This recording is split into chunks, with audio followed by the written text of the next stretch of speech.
Yeah, you told me Okay. about him. Yeah. Well, good morning or good evening, everyone. It's good to see everyone. I appreciate everyone coming and being here for our second stakeholder meeting this month. Last Thursday, appreciate the conversation. I was on the phone over in Grand Junction, and hopefully it was a productive meeting as we went over the APS program in general. Tonight, we're going to be looking at one of the specific rule packets that has been presented to the State Board of Human Services. So really appreciate everybody's investment and interest in this, and please do not hesitate to let us know if you have any questions. I'm going to turn it over to Greg here. I might just, in terms of housekeeping, the restrooms are just out that door and to the left, right behind the elevator banks. And so if anyone needs to go to the restroom or anything, just feel free. Okay. Thank you. Welcome. Okay. Thanks, Mark. For those of you on the phone, I'm Greg Baloma. We'll do introductions here in a moment. I want to set the scene for the evening and then get right into the rules so that we can spend the majority of the time gathering actionable feedback. Okay. Next one, please. Okay, so quick background. This is the same information we shared last Thursday night when we did the APS 101 overview. House Bill 171284 creates a requirement for certain employers to request a background check. We call it CAPS check. If they're hiring someone to provide direct service to at-risk adults.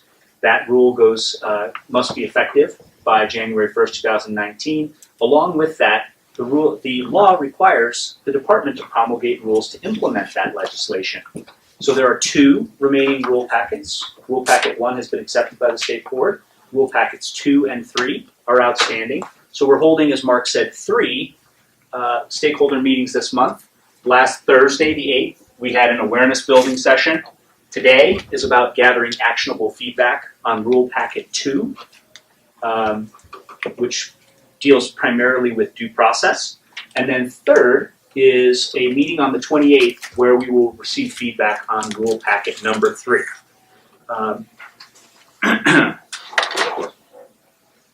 Okay, so the purpose again of this meeting is to gather actionable feedback, specifically on Rule Packet 2. So for those of you, to make sure that we've got the right rule packet, it's properly titled Draft Rule Packet 17-06-26-02.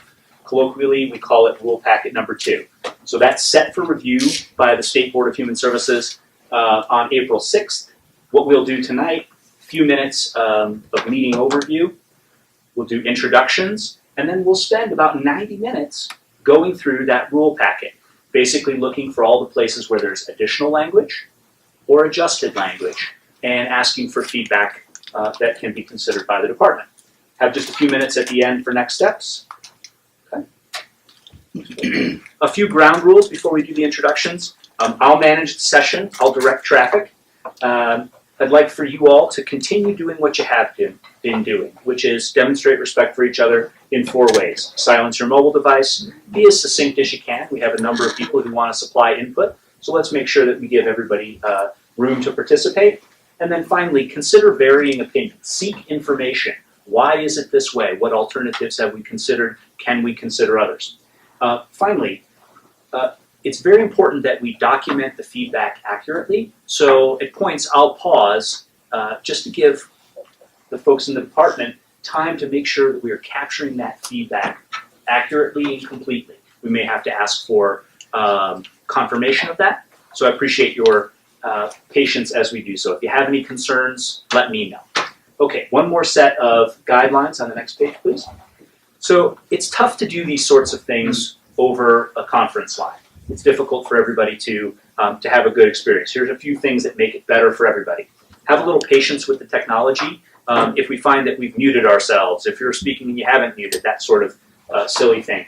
It's really important that you repeat your name each time you speak, so those on the phone understand what name goes with which voice, and similarly those on the phone have a name with a voice. If you're in the room, please limit the crosstalk. Try to limit your paper shuffling. We also need to pause to make sure that the people on the phone have an equal opportunity to participate. And then for those on the phone or computer, do your best to chip in and butt in. I will always make room for you. You just got to signal your desire to speak. If you're on the meeting application, you can raise your hand. Peg is managing that, and she'll see that you would like to speak, and I can go ahead and turn the attention toward you. If you're not speaking, please use mute so that we don't hear Fido in the background or any sort of disturbance, because it often comes through very, very clearly. Okay? I think you guys have been doing a good job so far. Let's keep it up. We've got a few mobile pods. If those of you who are on the phone all of a sudden can't hear very well, just let us know and we'll relocate the people to the microphones or the microphones to the people so that you can hear well. Okay? We ask you to direct us to that though, because if you're in the room, it sounds fine to us. Okay? Great. So we'll do introductions. I'll go first. My name is Greg Belomo. I manage Government Performance Solutions. We are a Denver-based management consulting company, and we provide facilitation for meetings like this. Okay. Mark Wester. Yep, Mark Wester. I'm the Director of the Office of Community Access and Independence. Hi everyone, I'm Mindy Kemp with the Division of Aging and Adult Services here at CDHS. I'm Eric Johnson, and I am Mark's Deputy Director. Good evening, my name is Kara Kroll. I'm one of the managers of the Administrative Review Division. Maureen Welch, parent. My name is Jim Tatton. Today I'm here for myself. I'm here because almost a decade ago I suffered a traumatic brain injury. As a result of that injury, I am now disabled, and I have a strong interest in state and federal legislation that touches disabled adults and their families. Thanks, Jim. Hey, just a sound check. Those of you on the phone, are you able to hear Jim and Maureen okay?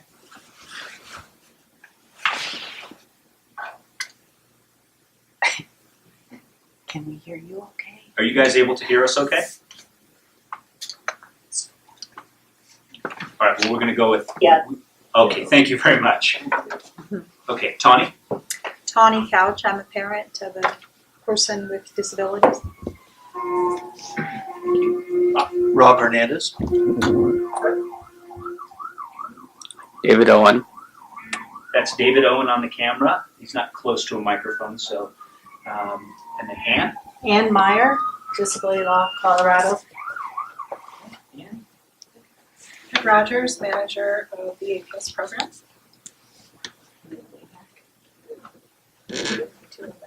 I'm sorry. Ladies, if you could speak quite loudly. Yeah, I'm Stephanie Woodard. I work with the APS policy team. And I'm Karen Campbell, and I also work with the APS policy team. So it's Stephanie and Karen with APS Policy. Thank you. And it's the policy team here at CPHS. I'm not familiar with. Okay. Great. Well, let's go to the phone then. For those of you who would like to announce your presence, please do so.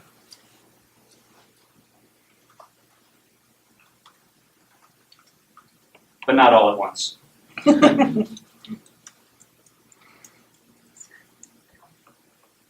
All right. Well, if you would, if those of you on the phone would like to chip in at any point, and for those of you in the room, please, before you speak, everybody just say your name.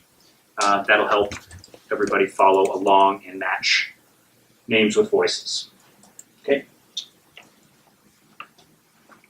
Cool. So I mentioned earlier, we're talking about draft rule packet 17-06-26-02, or what we're calling rule packet number 2. So you can find this on the Google Drive. There's a link at the bottom of the page if you're following along at home. There are copies in the back if you would like one. As we go through this, we're just going to work in order of edit. And what I mean by that is we'll just go page by page, getting to the places where we've either provided feedback on new rules. You'll see those in all capital letters. Or provide feedback on proposed rule deletions. Those are struck through. So Peg will just work us from the top of the packet through to the back. Any places where you have comments, questions, feedback, proposed alternatives. Again, we'll take the time to record that faithfully. So I propose we get going. Any questions before we go? Alrighty. Oops. So Peg, if you'll take us over to the rule packet.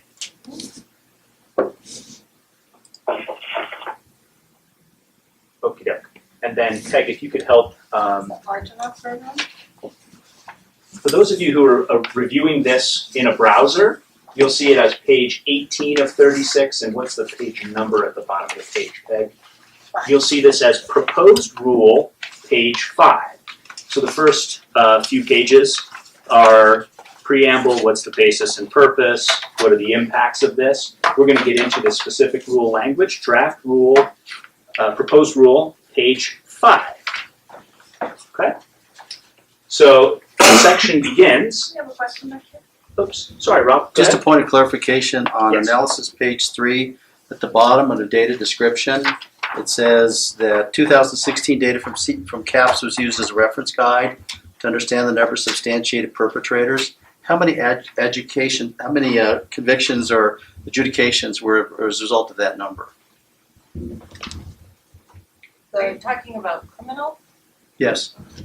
So we don't track that information. That's information that's available through law enforcement, and law enforcement does not have a statutory obligation to report to APS the results of their criminal investigation. So you're not tracking anything criminal at all, it's just, Correct, this is through the CAPS I data see. system. Okay. That answers that. I just wanted a point of clarification to. So we're skipping the analysis and going right to the rules, is that? Yeah, we're going directly to the rules language. Okay? So this is proposed rule, page 5. The section, there's an insertion. So again, you'll see that in all caps. It begins, quote, severity level, means the extent of the impact, ... Okay? So how we'll do this, I'll cue us to the right spot, and then look for anyone's desire to contribute either an alternate language, ask a question, request clarification, etc. Maureen? Yeah, this is Maureen Welch. I don't know, I hope people can hear me. It's blinking, so I guess it's working. At the state board meeting, Bernie Busher, who is on the state board, felt that this whole section was inappropriate because the statute actually does not mention that any severity levels are required. And the answer, I believe, from the APS staff was it's because it's in child welfare. And then we went into a discussion about how just because it's in child welfare doesn't mean you put it into the APS stuff. So I'm very concerned. I think it's inappropriate to have it there because it's exceeding what the statutory requirement is for the rulemaking process. And that also comes from Bernie Busher and many other on the state board. It was quite a long discussion.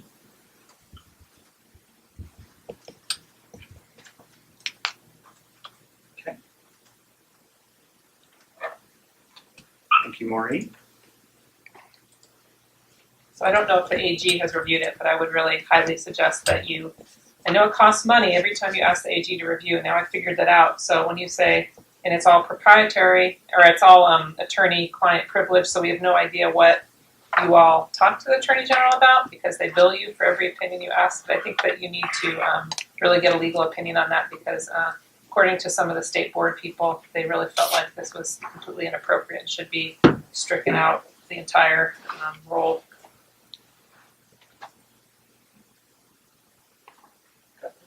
Does that accurately reflect concern that this is included in rule because it's not included in statute? Yeah, I would like it maybe to say that this was discussed at the state board meeting. What was that, March 3rd? The March state board meeting by several members that they felt that it did not, was not a directive from the statute and that they didn't feel it was appropriate. So I was really surprised to see it in this rule packet, so I would have thought that you all would have gone back and taken it out after that feedback. I thought for sure you would have taken it out after that comment, but. Just a point of clarification, I think you're referring to the February State Board meeting in Fort Collins. Yes, yeah, it was February, not March, sorry. Yeah, February 2nd. I've been to so many now, they can start getting mixed up. Sure. I've been to 3. Thank you. Thank you, Maureen. Rob? As Rob Hernandez, and I think the consensus that was coming from that rulemaking board on February 2nd in Fort Collins was that this was outside the scope of authority of House Bill 171284. Yes.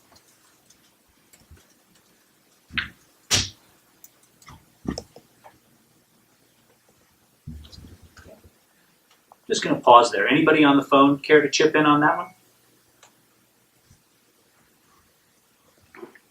Okay. Jim T?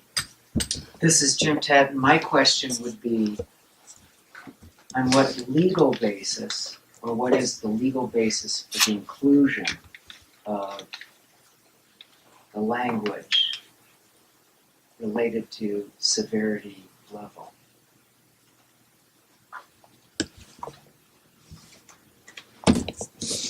And then this is Maureen, if you look at their analysis, the analysis was we're doing it to align with child welfare, and that's something that continues to appear under the reason, example, practice, which is in one of the columns. Here it is, it's on analysis page 5, it's the first item, 30.100, which is about the severity levels, and it says here it will align with child welfare. And it also is because of House Bill 171284, but State Board doesn't believe that's true. So this continual practice of aligning things with child welfare is very concerning. This is Jim Tatton again. In response to Maureen's clarification, I mean, that essentially addresses the question specifically. It's one thing to try and align. It's another to have the legal authority to do that.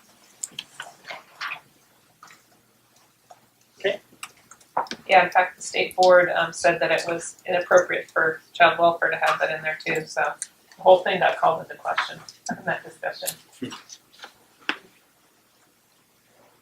Thank you all. Got all that, Peg? Cool. Doesn't appear. Let's roll on. Okay, so on page, I think you missed one on page 7, disclosures. Okay, so, Yeah, this is, this yeah, one. I'm sorry, thank you. That is Proposed, so page 8. Do I miss proposed something on rule, page 7? so you, above nope, M, no, right I'm sorry, I there, thought it was. There you go. It's up toward the top of page 8, proposed rule, page 8. There's some people that are having trouble on the phone. They're just getting music. Are we on hold? I'm No, gonna try we are and not. challenge on myself. Yes, please. Those of you on the phone, we'll ask you just to hold for 1 second. We're going to see They if we got a can message resolve. that the time has expired and to try again, and then they got music. Okay. So it sounds like they might have timed out. Sorry to interrupt you, but No, that's I don't want okay. them to miss if they can avoid. Yeah, That's right. we have the time to Yeah. get that right. So I have my chat screen open. Nice. So, That's the one that we said. Maureen, would you mind on the chat just relaying the information just to make sure that they've got the right Yeah, she said numbers? that they, she called in and she heard the beginning, and then it said time expired, and try again, and then music restarted. Has she called back in? Okay. I think she did, and it's just music.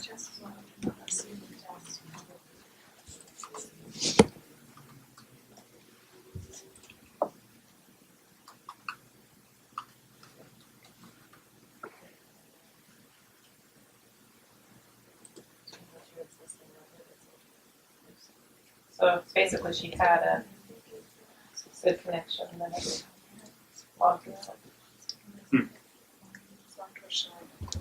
So,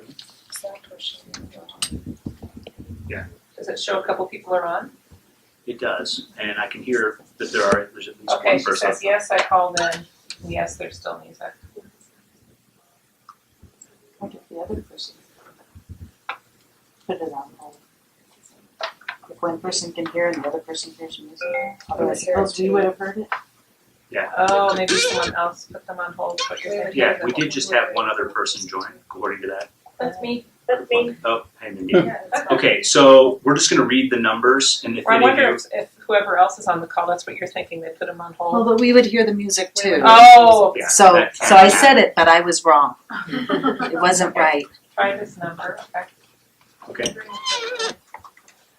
So 302, 202, 1110, Mhm. and then the access code, Peg? 17. Of course you would ask me that. We have it. I have it 171769. 171769. Okay, we'll get back to the packet, keep us updated. Okay. So again, to orient us, we're at the top of proposed rule page 8, section E, item 10. It reads, the disclosure is made for purposes.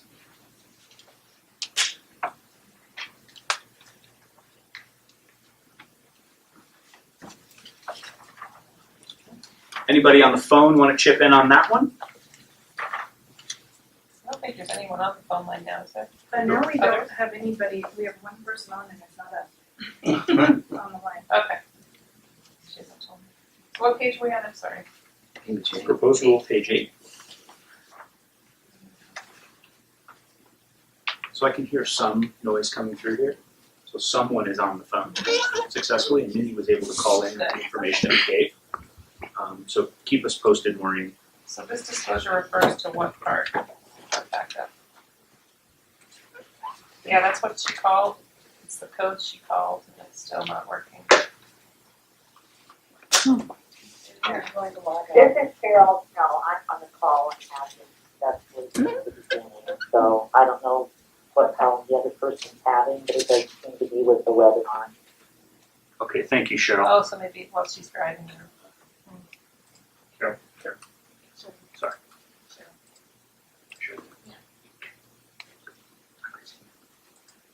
Okay, so again, we are on proposed rule, page 8. That's section E, item 10. The disclosure is made for purposes. Can I make a change? Proposal? I just realized we need a CRS at the end of 10. Got it.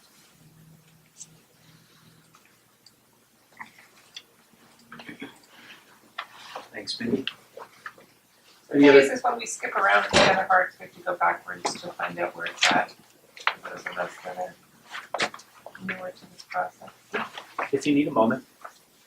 Right, I know that, but where does it refer back to? The disclosure is anyone except all these people, because they have to have a court order. So it's only released to the systems. So to clarify, this is Mindy for those on the phone.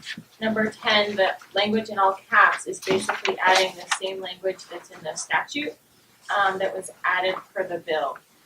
And so it's saying that a court order is required except in the following, and number 10 of the following is for the purposes of the appeals process related to a substantiated case. And so this is just adding what's in statute to our rule.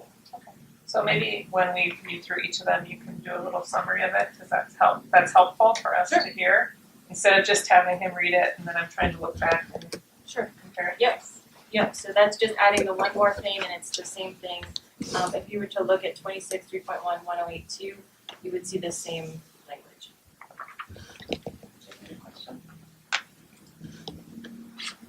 Go ahead, Rob. Rob Hernandez here. When we're talking about disclosure of APS or CAPS registry or APS information, how does this impact the civil rights complaint that might be filed? You know, they have adjudicatory powers when they're doing investigations, and they also have subpoena powers. So would the department then say to the Civil Rights Division, sorry, no dice, our rules say this?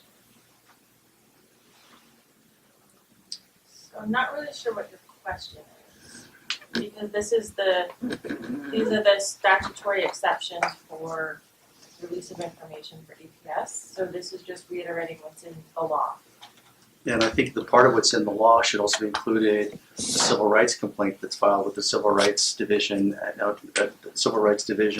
and then determine plausible cause by the Civil Rights Commission, because they would probably want to subpoena any open records, any records that were available during their investigation. So that addition would be under D or E? So I would suggest adding civil rights complaints. Okay, so what, Well, we can't add it to, we can't add it to the rule if it's not actually in the statute. Well, but it's in statutes. I mean, if you read the civil rights statutes, it's there. Unless you're just referring only to 1284, but if you're only referring to 1284, then you need to take the severity levels out, because it's not in 1284. If we've gotten that message. So, Rob, your specific proposal on that would be what then? Someone also has the right, whether they are whether they're substantiated or not, to file a complaint with the Civil Rights Division. Mhm.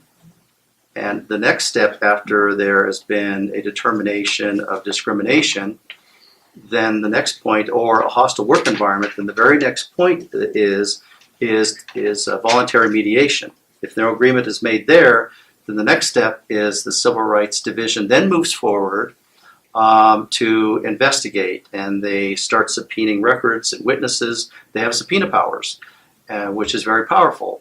And so they do their investigation, and they come to a conclusion, and then the Civil Rights Division, as the commission, as a group, then determines, is there plausible cause to determine that a hostile work environment or discrimination or something took place that shouldn't have, and then they make that determination. So during that process, my point is that I wouldn't think that the Department of Human Services would want to impede that. So that needs to be an addition, like under D, Yes. for access to Mhm. these records would be. Because you just can't put in rules that they can't access them, because they would subpoena them anyway, is my understanding from the Civil Rights Director. Does qualify, I'm not an attorney, I'm sorry, but does a subpoena qualify as a court order? Technically, is it? It's not technically. No. Okay. But when they have adjudicatory powers, it does. Not an attorney. attorneys can file subpoenas, but courts can also file subpoenas, which have more power. And if there was an impediment that, I'm sorry, Rob Hernandez here, if there was an impediment that occurred, then they would probably go directly to the court to get an order. okay, I think I see what you're saying. So are you saying that there's another part of statute that's not under the APS statute, but a different under the civil rights statute that says Yes, that they potentially could have access to APS information, but Yes. our statute doesn't give us the authority for that. well, And so we should- but it's in the statutes overall, because it's in the Right. civil rights statutes. Okay, I think we could make a note of that and just look into that for It's important, yes. So I just want to make a note that the one person trying to call in still can't call in. The only person on the phone is on the webinar, is that right? She's calling in through her computer link? Oh, no, I just called in from the back of the room on my cell phone. Okay. Yeah, I'm just and this is worried that separate other from that. people may not, I know of at least one person that can't get in, so I just wanted to make a note Do you want of to call that. her on your mobile phone, just put it on speaker? Doubt she'll be able to hear everything. I don't know, I could offer. Well, We've confirmed the technology's One working okay, so let's just find a workaround. She checked the number 3 times and the passcode 3 times, Okay, and it goes to the music, so. let's go to the other method then. Jim? This is Jim Tatton. I'm trying to understand the language contained within 10. I read it to govern the statement in subsection E. Information held by the State Department or County Department may be released without a court order only when. That section is separate from all the other ones. I don't need to reference D, A, B, or whatever. It's kind of the 4 corners of the document. So essentially, information held by the State Department or the County Department may be released when the disclosure is made for purposes of the appeal process. What does 10 do? Does it protect the individual who is disabled? Does it protect the individual who has been substantiated, or does it protect Maybe it the would be department? helpful, Kara actually works with, the unit that's gonna be working on the appeals, and so maybe she can give a couple examples of when, this would be applicable, potentially. So as part of the appeal process, the appellant, so the substantiated perpetrator, would submit an application for appeal, and through that process could request records of this information that was utilized in making the finding with their name attached to it. And so that's information that's reviewed as part of the appeal process, and the appellant then would have access to that same information, so they could also review it by themselves or with their legal counsel, and see the same information that we're looking at. So we would be talking about the same information when we were talking about how the county reached their finding, and or talking about any settlements that might come to settle the appeal. So without adding this, we wouldn't be able to share that information. But, actually, we probably still would, because it's in statute. Yeah. But this is just to align our rules with statute. So the information disclosed under E10 would be available to all of the interested parties in the appeals process or during the appeals process. Not all of the parties necessarily, but for the appellants. So it'd be part of the due process rights of a person who chose to file an appeal. They would also then have access to that information, to that report, to that information that was utilized to make the finding with their name attached to it. So it's really about the appellant and their due process rights. With regard to parties, I mean the appellant and the appellee. Is the appellee the state? The state. Okay. Where does the disabled individual fall into that? Would his or her? The disabled, or the victim, for the findings, or the At-risk client person. for the findings, Right. would have access to that information through a different process, but not through the appeals process. So they could access information from a county department based on. Well, they rules can that in have an APS. Oh, I guess it's different. And we So it'd be through those, with those exceptions. Court order. And this is Jim Tadden again. So is this is an administrative appeals process?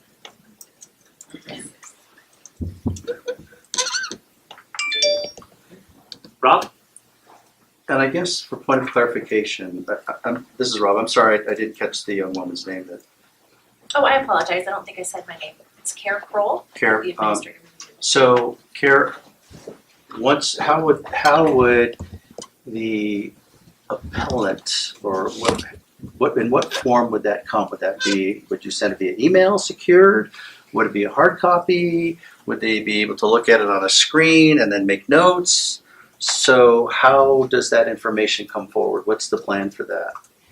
So that would be dependent on discussion with the appellant. Some have a preference to receive things electronically, some have a preference to receive them hard copy. Those are typically the two ways that we would send them. So you'd be flexible, I guess is my point. Okay, good. And then how much per page for copy if they want a hard copy? There's no cost. Okay, good. Jim? This is Jim Tadden again. So we're using the language of appellant. It's, so in an appeal, who is it? Is it the state versus Jim Tadden?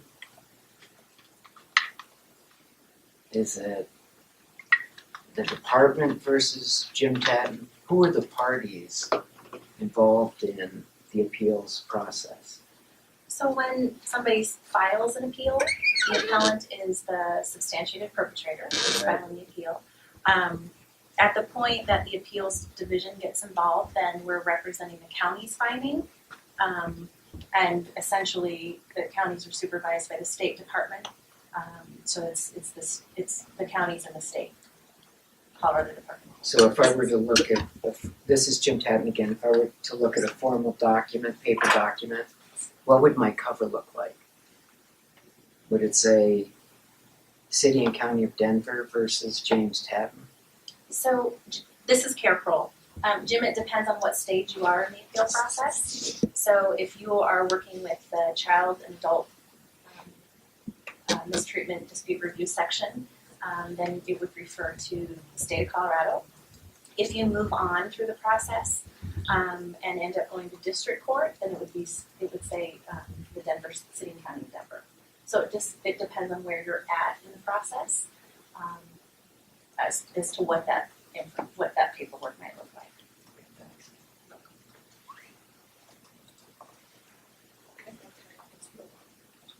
1 second, Maureen. Did you confirm that the person left to join via? She didn't answer back, so. Okay. She just said she wanted it recorded that she was unable to participate because of the phone stuff, so. Okay. And what is the person's name? Or can you just Elizabeth. Say it again. Elizabeth Brown. She was here last time.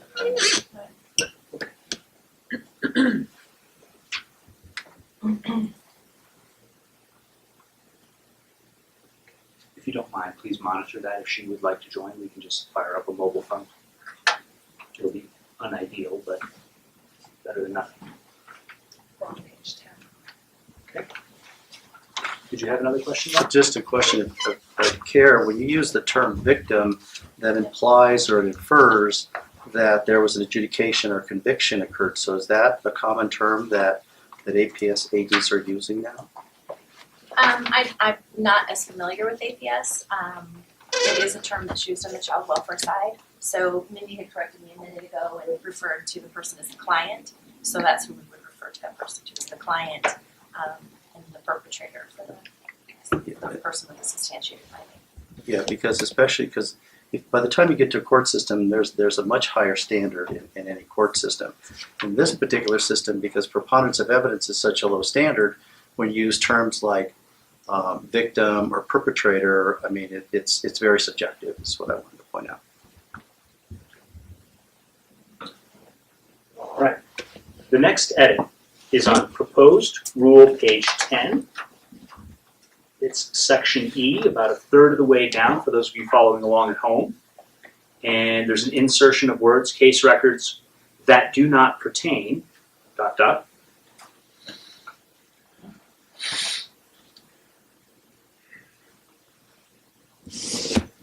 This is just updating our current rules that case records will be retained for a minimum of 3 years plus the current year after case closure. But that any records related to substantiated perpetrators will be retained indefinitely. That addition to retain perpetrator records indefinitely is due to House Bill 1284. Thank you. Maureen? So I guess I'm wondering, the cases that I'm aware of don't really know when their case is ever going to close. And my understanding is that, and it's later in this rule packet, that if APS is acting as the guardian of the individual, that the case stays open indefinitely. So I guess I'm wondering what happens to the records if APS takes guardianship. This clause doesn't apply. It applies, but it applies after the date of case closure. So is there a number of days that a case can stay open? As long as the county is the guardian, the case will remain open. That's concerning to me. And I think it's inappropriate that the county and APS is a guardian in the investigator. That's a conflict of interest, and that was raised in the Office of Public Guardianship Task Force report. In that actual report, they said that the guardian should not be the county. That's inappropriate. So I'm very concerned about that. Part of the thing that I raised at the last meeting, I know Mark wasn't here, so I'm going to bring it up anyway, is that right now there's no notification when a case is opened. The only notification and rule right now is when a case is substantiated. So no one knows if they're being investigated. They can stay open indefinitely until closure. So basically, it's creating a lack of trust and fear in the community that there's a gazillion cases open and you never know if you're being investigated. See what I mean? Because you don't need to be notified when you start an investigation, and it can stay open until it's closed. And then if the guardian is the county APS, then it can stay open indefinitely. To me, there's a real danger in not having safety rails with numbers and dates and conflict of interest firewalls, so that we don't have the conflict of interest of the investigator also being the emergency guardian. And that was noted in the task force, Office of Public Guardianship Task Force. I think that should be referenced in the statement to PEG, because it's actually in a document that was created for the legislature. Just to clarify, because I think you raised an interesting point about, A little louder, maybe. sorry, this is Mindy Kemp. In a guardianship case, just to clarify, we do have rules around how long the investigation should take to conclude, right from looking at PEG, correct me if I'm wrong. And so What are those dates? that's a good, I think that's a good point, and one of the areas where it could be confusing is that because some of the APS cases remain open when there's guardianship, which is less than 1% of APS cases involve guardianship, then would the investigation be open indefinitely, years potentially? And so that isn't the case, that there are rules related to how long a county should take to complete the investigation. Well, I know of cases right now that have exceeded months and months and months, and they have still not concluded.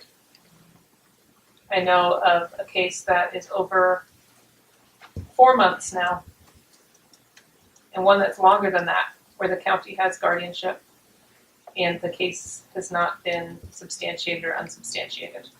So maybe that's in your rules, and again, we go back to this concern, and this is where that lack of trust comes in again, is that you have these state rules, and then we have local units that are doing different than the state rules. So what's happening in practice versus what's on paper in black and white are very different. But again, Maureen, we can't look into that to tell the county to wrap up that investigation if you don't give us the specifics. Yeah, I That can't we've been send them to asking the mouth of the tiger. I'm sending them to attorneys now because they're too scared. They've already lost access to their loved one. And they're worried that if they complain or if they bring it up, that they'll lose all access, that they won't even be allowed visitation. One point of clarification, and Dee or Peg can correct me if I'm wrong, but guardianship is not awarded unless it is brought before a judge, court of law. And it's 1% of the cases, but in those cases, they have to go before a judge that is impartial and weighs the evidence of the case and the situation, and then the guardianship is determined at that point. So, just a point of clarification in terms of, I don't know if you guys went into that last. Well, Mr. Johnson, who's on the state board, brought up a very good point. He doesn't speak much. When he does speak, he's very concise. And he's like, that sounds great, but the court and the judges always look to APS. And in fact, I know of several cases where the family was never even allowed to speak in the courtroom. They automatically granted it to APS. So you all have a higher burden of making sure the individual is represented fairly in your reports, because some judges aren't. And what I tell people is lawyer up then. Get your lawyer and go after that because that's wrong. But what you're saying, and this is again, and there's another case where there was a family member interested, and the judge didn't even let that family member speak. So again, black and white on paper, practice in the courtroom, completely different. This is Jim Tatton. To follow up a little bit on what Maureen is saying, in a guest commentary published in the Denver Post on Sunday, there's a discussion about some of these issues, and the discussion or the commentary is written by some very distinguished lawyers. And I quote, "During the entire disciplinary process and investigation, the student never lays eyes on the accuser, never hears the accuser's voice, and most importantly, never receives an opportunity to ask the accuser questions or challenge the credibility of the allegations. Is that related to APS? Instead, the entire process is done in secret." Jim, just clarifying, that is related to APS. Yeah, this whole concept of due process. Okay. It seems to me that we're mixing legal concepts back and forth. Who are these decision makers? Not lawyers, not judges, but untrained bureaucrats who are employees of the same school that's trying to expel the accused student. That doesn't You know, refer to that doesn't- APS, if it's a school. That's my The point. practice. Instead of using the word school, insert state, insert APS, insert investigator. So clarifying though, Where- the Denver Post is not, the Denver Post commentary that you're speaking about was not actually related to specific APS cases or this No, process. I mean, I get your point around Right, it's related, relative, but it's not, I'm just trying to understand. it's related to our understanding, legal understanding of fundamental due process. Okay.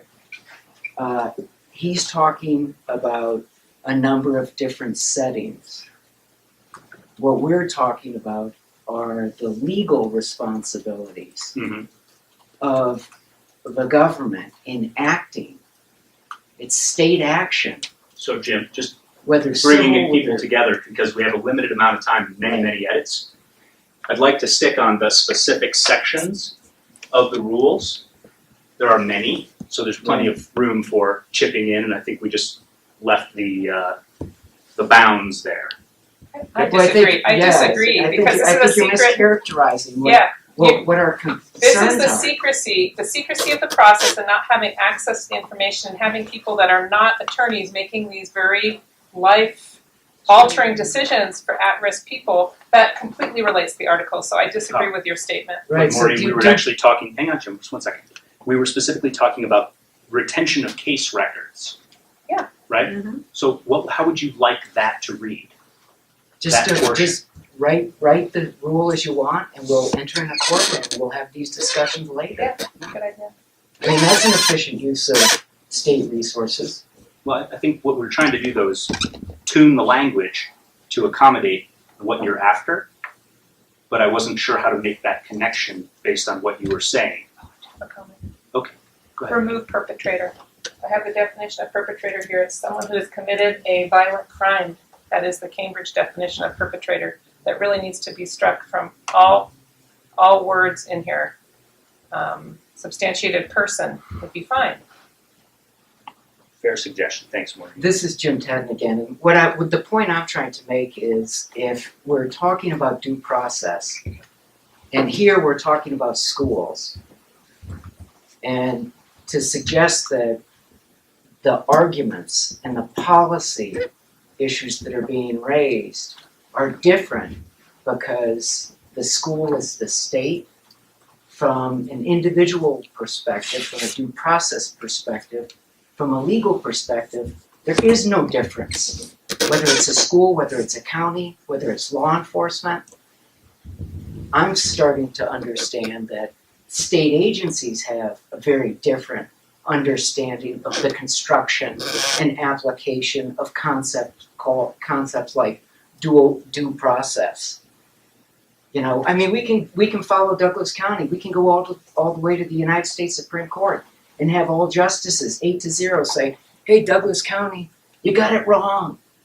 But guess what? That child is now 5, 6, 7 years older. He missed 5, 6, 7 years of education. That's why we have a concern for the language. Mm-hmm. Thanks, Jim. Rob, did you want to chip in?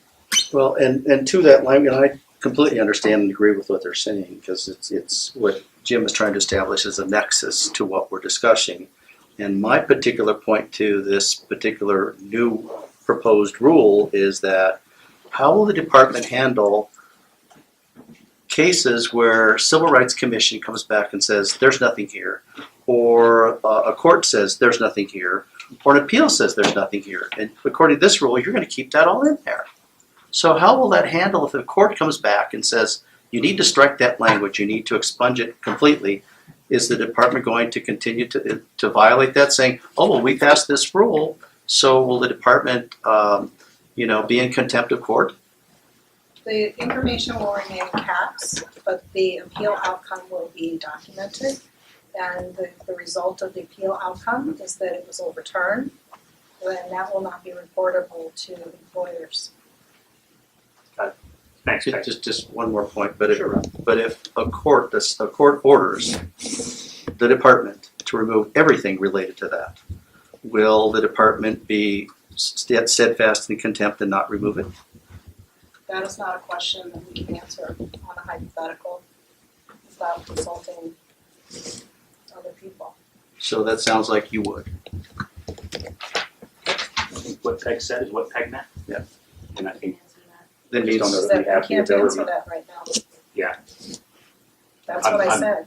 I I didn't can say I would recognize leave it. curiosity. So can we get the answer and get it back to us? Hypothetical?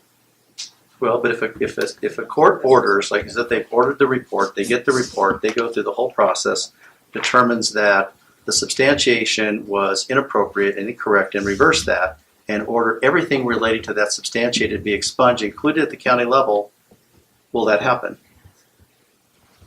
If that situation arises, we will address it. All right, this is Eric. I would assume that if we receive a court order, we would consult our attorneys and act in the legal way that we need to act. And my point is that there needs to be more discussion about these and consider unintended consequences that as a result as when these rules are being implemented. Because once these rules come about, even if they are approved by the state board, then they still have to go through legislative council. There are several steps along the way for these rules to be addressed. And so it's good to have this discussion and ask these questions. We recorded the question. Mhm. Thank you. Okay. Maureen? Yeah, I think part of what I'm seeing, I'm a visual person, this is Maureen, sorry, is that flow, like how it would go. And that actually came up, I believe, in the last state board meeting too. Maybe it was February or March, I can't remember which one, where one of the board members actually said, can we see a flow, right, of how the case would flow through it, depending on, yes, it was law enforcement said there was nothing, then it flows here like a flow chart. That would be really helpful, and I think then that would say the appeal went, ended or it kept going. And I think that's kind of what we're asking is, how would this play out with these rules? And I can't remember which board member it was that asked that, but someone said that they would look into doing some kind of a flow chart of the process for due process. Was that Record at the as a March suggestion. one or? I can't remember which one. I think it was at the February one. Yeah, I think it was. It was in Fort Collins, yeah. And I think it might have been Ms. Tay Chanel. She was over on the right. One of the board members said it would be really nice to have a flow to see where it goes and what happens along the way. One of the things that we do plan, and you might recall from that meeting, we offered to do an APS 101 for the state board, and that is planned similar to what we did last Thursday night with all of you. We will do that with the state board, assuming that our invitation is accepted and you have the time to do that. It's on the calendar, so I think it is, yeah. Yeah. I'm planning on being there, so. So Is there a flow chart on that version? So that, if I understand you correctly, you're suggesting that it would be helpful to have a flow chart of the appeals process? No, now I remember. Sorry, I have sleep delay because my son doesn't sleep. I think it was Bernie Boucher who said that it would be nice to have like a timeline and a flow. Like you Of have the 30 case. days, yeah, and then you have this, and then you have this, and then it goes here, and if it goes there, because there's so many dates and timelines in here. That was his question. It was more pertaining to the dates and how long something would be kept in caps and when it would be erased. So he was asking, to see something in more of a document rather than in the rules with times and the flow of how it goes through due process. So we Does that make record sense? suggestion. Okay. We'll make a note of that. I believe it was Bernie who asked that. I think it was. Yeah. And then Tay Chanel, she asked, well, I want to understand the due process piece too. So I think it was actually 2 requests from 2 different board members, kind of around the same topic. Okay, so just a time check. We're at the 1 hour point, and I think we're on the 3rd, maybe the 4th edit. Okay, so I'd like to ask that we stay on the specific language, the insertions and the deletions, adjustments to language. So the next of those, Still at the bottom of page 10. bottom of 10, it is in section 30.340A4, ensure timely notification is made. Okay. Rob? Just to, Robert answer. So this is for anybody who's been a substantiated person. I'm going to use that word because I think Maureen has a spot on. A substantiated person after July 1st of this year, correct? Yes. Okay. So the requested edit is just change perpetrator to substantiated person. Person, yes. Okay, thanks. Anywhere perpetrator is in the I would agree. entire packet. Yeah, I made recorded a that as a note of global. Yeah. Search and replace function. All right. The next change then is in the middle of a Okay, can I proposed. ask one more thing? Sure. The notification, one thing that came up also at the February State Board from Ms. Tay Chanel was that she asked about notification at the beginning of an investigation. And I never really got an answer back or an understanding why you are not willing to do that as an APS group to notify someone when an investigation is started. So notification upon the beginning of an investigation. And then she also raised the point that there's no information on the rights given to the person, any persons involved in the investigation, and she feels like there needs to be a rights sheet shared with anyone involved in the investigations. That's part of due process, is being informed of what your rights are, correct? Mm-hmm.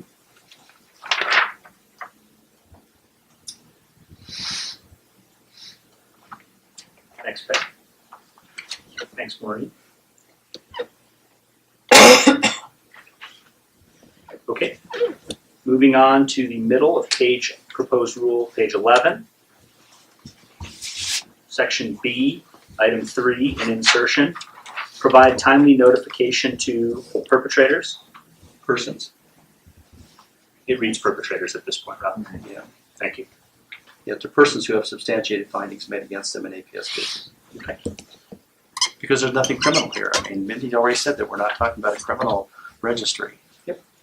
But we've also already acknowledged that edit twice. Right.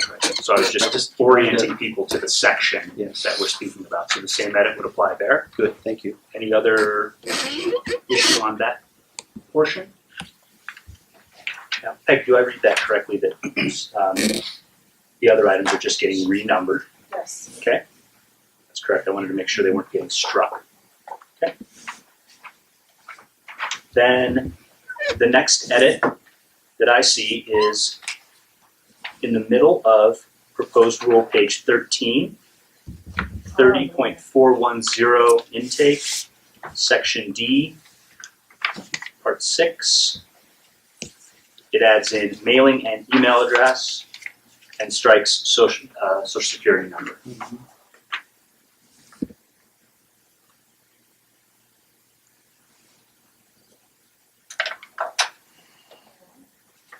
Seems like it. Okay.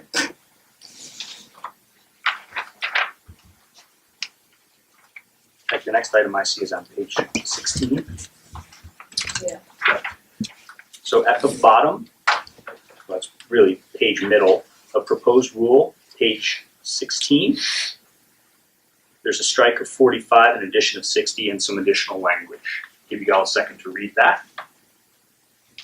Just about that. So, Proposed rule, page 16.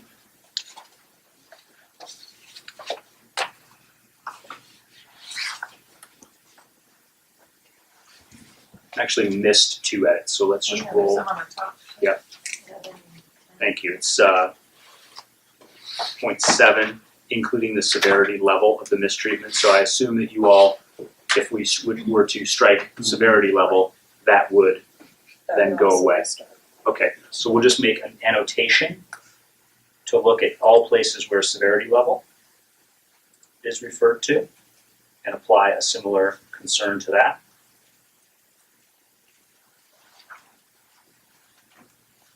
I have a question about 10.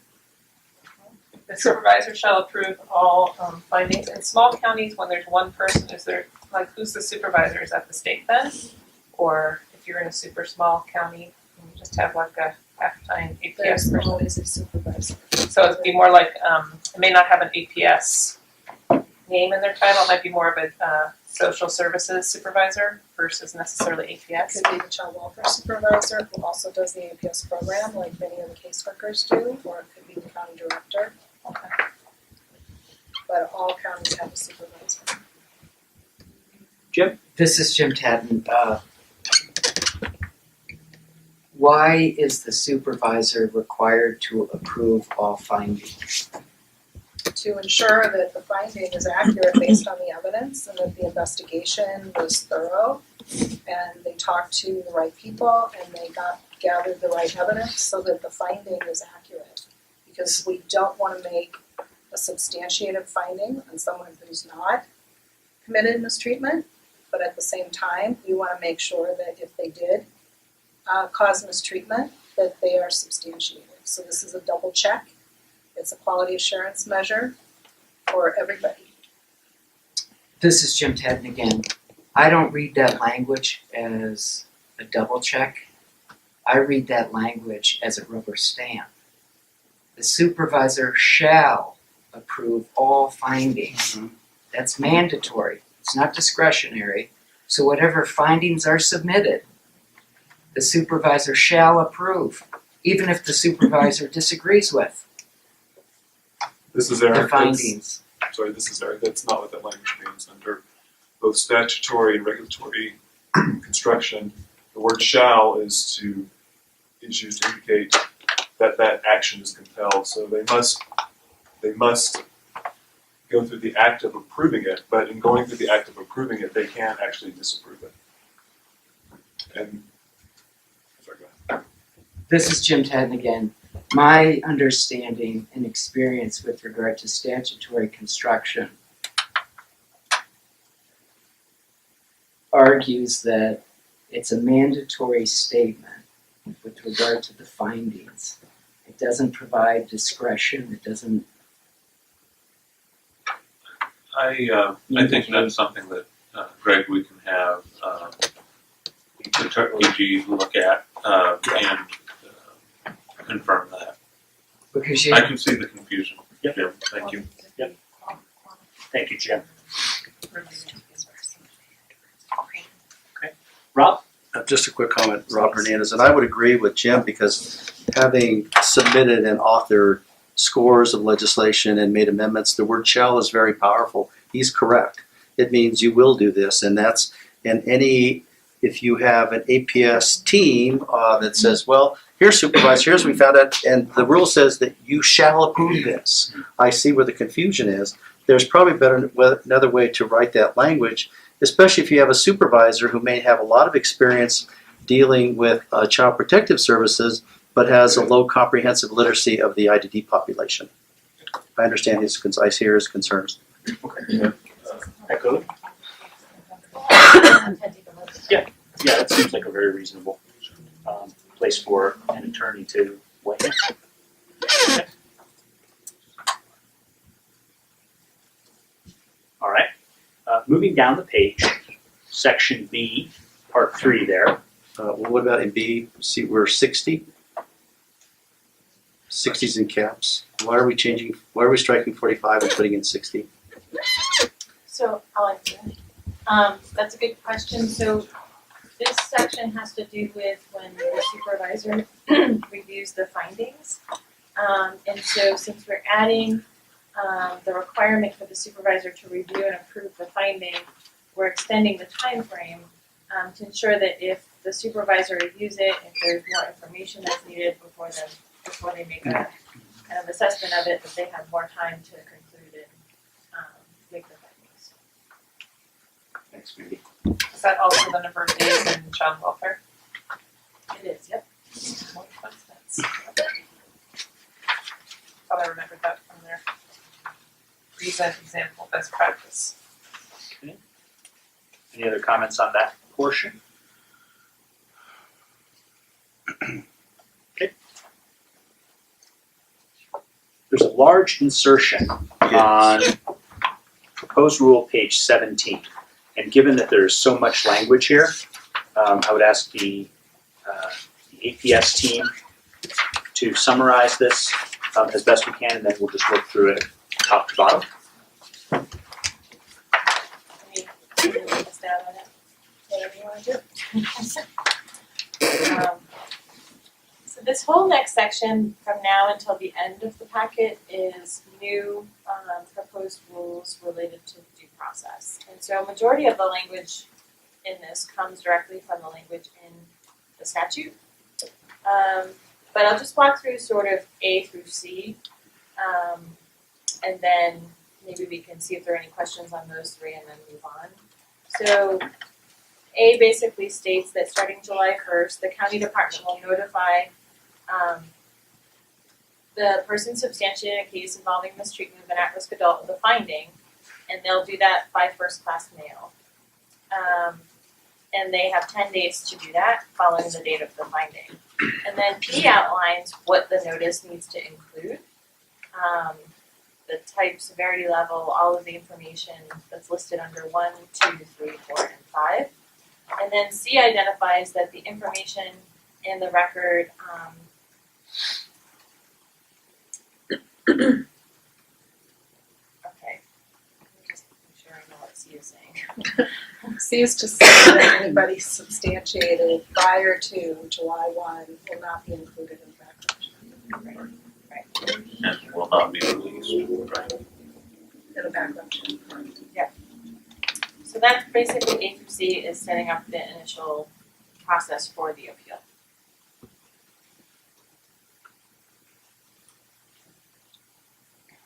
Peg, anything you'd add to that?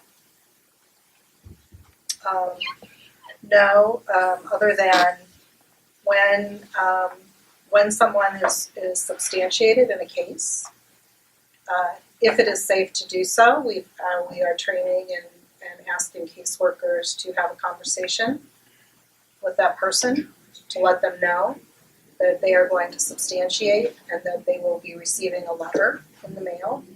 The letter is about 4 pages long here. And the first page essentially says you've been substantiated, here's the date, the county, the mistreatment category. And then the following pages are all of the details on how to appeal. Who to contact, what your timeline is to appeal, what the appeal needs to be based on. It's essentially, here's how you do it, and then there's a lot of frequently asked questions that are answered within that document.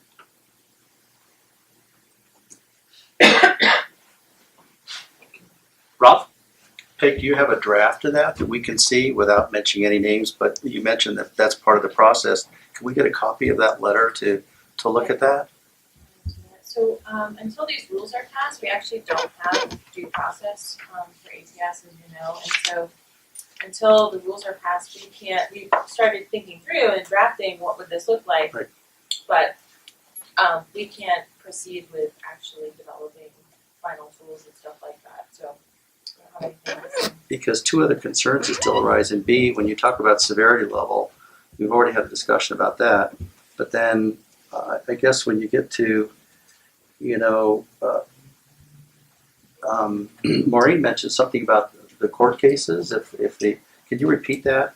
When there was a discussion about that I think your own rules, I think she'd referred to that, about if an APS individual is also the investigator and also the guardian, even though it's only 1% of the cases.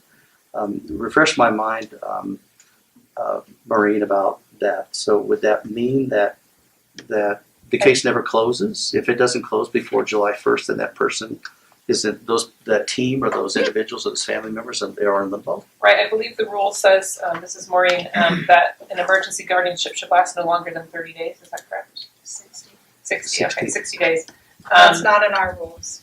That's the guardianship statute. Okay, guardianship section of the rules. No, it's the guardianship statute that sets those timeframes, not APS. Okay, so anyway, because there's that guardrail there for the emergency guardianship, as long as the APS goes for their permanent guardianship or ongoing guardianship within those 60 days, then it can stay open because APS is still technically the guardian. So it goes from the 0 to 60 days emergency, then it gets permanent guardianship. So then technically the case is open as long as APS is the guardian, correct? Correct. Whether it's emergency or ongoing, it doesn't matter. But that's not the investigation, that's different. So the case is open, but the investigation has to be closed within that 60-day timeframe. So the substantiated perpetrator will get notification at the time the investigation closes. It's not like, okay, 5 years down the road, we still have guardianship and the perpetrator still has not been notified. That's great to hear, Peg. However, no one knows when the investigation starts, Mark. They never notify the person at the start. So how do I know when 60 days has passed? And this is, I have parents calling me. They've had this open, they're investigating, they have emergency guardianship, but we don't know like when the date started because there's no notification. So we really need that notification clause to have notification of the investigation opening and then what the rights are. I really feel like you should be giving those substantiation rights at the beginning, saying, this is what we're doing, we're starting an investigation. You could be unsubstantiated, or if you're substantiated, you will have these rights. Because the problem is right now we have the fear, we have the lack of trust in the community because no one knows what the process is because you don't lay it out in front of people. That's part of due process, is telling them what's coming up. If this happens, this will happen. If this happens, this will happen. To me, that's only fair in an investigation to give people all that information up front. I don't know. That's just me. I think if any of us were being investigated, we want to know when it started and when it ended. Whether it's substantiated or unsubstantiated. And we need the guardrails because we don't know when the days start. Because no one tells the person when the investigation starts. So I could be under investigation right now. So could everyone in this room, and none of us would know. That's really the KGB state. When we talk about this feeling like it's the Gestapo, that's what we're talking about. Okay. Does that make sense? I mean, I see how on paper it looks really good that we'll notify when the substantiation is, when it happens, but what about all that time? What about people that can't sleep? What about people that have completely lost access to their loved ones? Every single day is a living hell for those people, a living hell. And we need to be more thoughtful of the actual process when that investigation is open. So thank you, I'll get off my soapbox. Can I ask just a point of clarification? So your concern is that the person that is allegedly mistreating or abusing someone is given notice that that issue is being looked at. Yes. Mm-hmm. Okay. So like to play that out, I mean, in a lot of times in the IDD environment,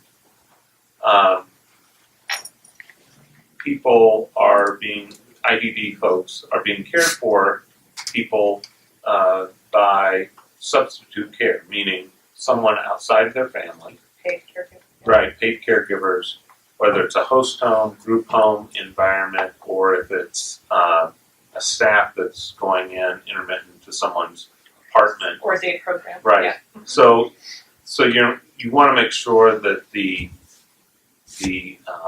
Direct service provider. the direct service provider, the host home, or the substitute care has an opportunity to know that they're under investigation for the abuse. And also the person in the center of the whole thing, the person with IDD needs to know as well. I can tell you that the way the IDD system operates now is that by and large that is the case. The agency that's overseeing the care, often if there is an allegation of abuse or neglect, often what happens is either administrative leave for the direct care staff, or even if it's a host home provider, there's usually a removal of the person from the home until the investigation is complete. So they are quite aware that the investigation is happening. However, they think they're the ones at fault because they don't know what's happening because nothing's been told to Well, them. So, they, in and that case, is absolutely, the alleged and person, that's, the person with IDD. IDD. okay, I'm talking about the person that is allegedly abusing the IDD person. Okay, that's what I'm talking about, because that's your concern is to notify the person that is allegedly abusing someone that they are in fact under investigation. And my point to you, Maureen, and to everyone is, in a care environment where they're being overseen by agencies, hospitals, long-term care, normally that person, if there's an allegation of abuse, they are on admin leave. For up to 18 And so months. they are aware that there is an investigation, and the procedures for agencies and businesses like that is to notify, hey, we're putting you on admin leave pending an investigation, and we're going to look into this. We'll be in touch with you. And even in the process of the investigation, Maureen, they normally and by and large, part of that investigation is interviewing the alleged abuser, for lack of the person who allegedly mistreated or abused. The accused, yeah. And I'm not even going to use that because that's more legal language. It's did you or did you not engage in the behavior that the allegation came from?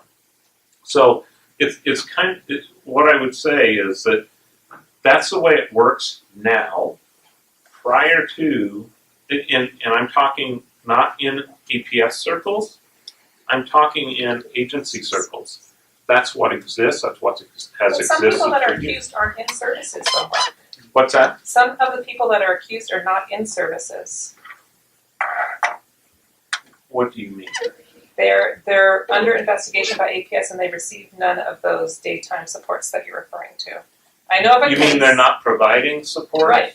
They have their parents, their family giving support. So that sounds great. Oh, in a family caregiver Right. model. Yes. Yes. Okay, and they're not getting paid to do that.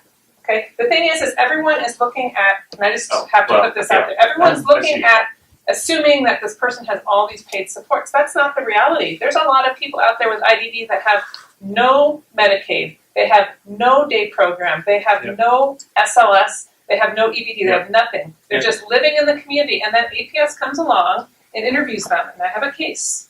Okay? APS comes along and interviews them. And it's now been 6 months. And the family has no idea where the case is.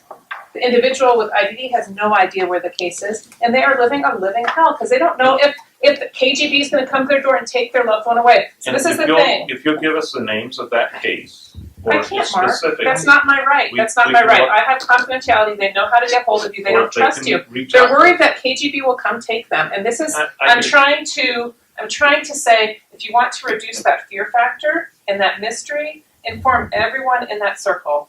In that case, you should inform the individual with IDD, because you know what, they are still citizens, even though they have IDD, and we keep talking about how we inform Yeah. everyone that has alleged perpetrator. What about the actual person? You're not talking about them at all. It's not very person-centered. We're supposed to be talking about the person with IDD first. I They was- need to have informed rights too. They still are a full citizen. I apologize, Maureen. I was answering your question. I wasn't speaking specifically about the person supported, but that's normally in an agency environment where there is a removal from a host home or such. There is a conversation and an explanation to the person supported, obviously. So we will look at Or an and elder. An and- elder. It doesn't even have to be KDB. we can look at the non-service-based group. Yeah, look at elders Absolutely. that are living at home independently Absolutely. with no supports, Absolutely. right? You open an investigation on them for self-neglect. They have no idea when you started that date.